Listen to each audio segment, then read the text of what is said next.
Hi everybody, Father Rich Jasper from Immaculate Conception and St. Jude Mission Church. Today is Saturday, March 15th. We continue today in the Gospel of Matthew, and this is from Matthew chapter 5, verses 43 to 48. Matthew writes, Jesus said to his disciples, "You have heard that it was said, 'You shall love your neighbor and hate your enemy.'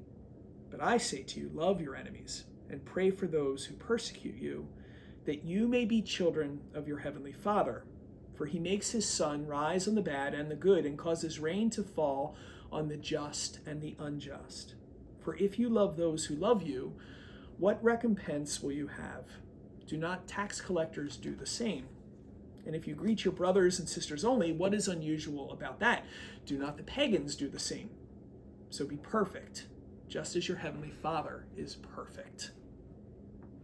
I hate the word perfect because I think that perfect really sets me into the space of I can never do anything wrong, and God expects me to be a saint every moment of the day. But I think the understanding of perfect, as Jesus is saying it here, is not that you never make mistakes, but that you're willing in humility to come back to God time and time again when you and I stumble and fall and say, "I am in need of your mercy." That's what the saints have done throughout history. They would stumble and fall from time to time, but what made them saints is that they kept picking themselves up through his grace and coming back to him and saying, "I need your mercy." And that's what it means to be perfect.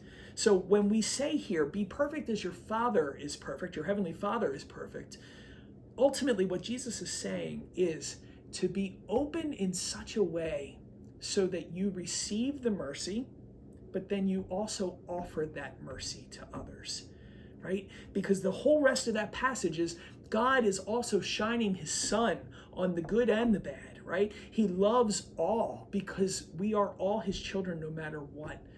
And understanding that perfect love is a perfect love that says, I will die for you no matter what, because I love you no matter what.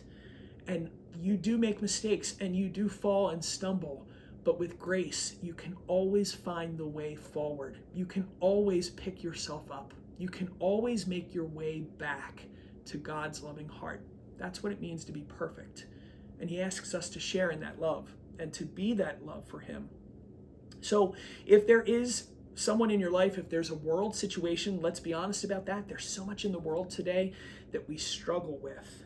Perhaps to be perfect as our Father is perfect is to offer prayers for those who don't vote like us, who don't think like us, who may not love like us, and simply just to call down that merciful love from a Father who sees us with such perfect love that says, I know that you stumble and fall. I love you anyway.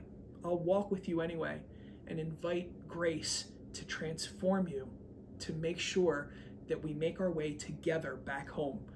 That's what it means to love as the Father loves, and that's perfect.